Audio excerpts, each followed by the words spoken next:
Yan, maraming salamat sa inyong pag-attend, Nip and Jerica, sa ating pre-K seminar ngayong July 20, 2026.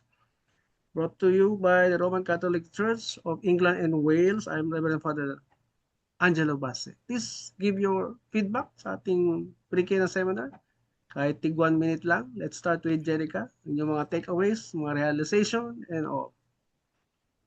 Ano po, marami po akong natutunan dito prior to getting married po.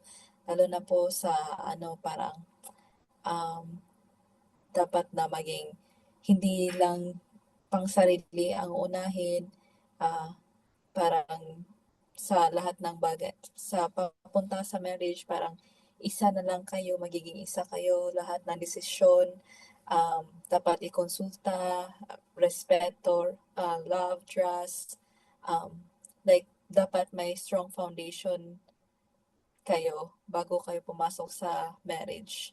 Para pagdating ng panahon, kahit anong mangyari, parang babalik at babalikan niyo pa rin yung parang saan kayo nagsimula.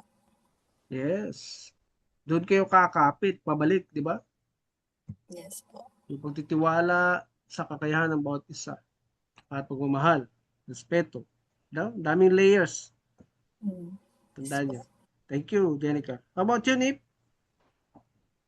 Sa akin naman po, natutunan ko yung mga importanteng turo ng Diyos regarding sa mga simbolo ng marriage like candle, ring, tapos yung dapat may foundation din na dapat pag-start matibay yung foundation in case na may mga uncontrollable na mangyayari is stick pa rin yung sa goal.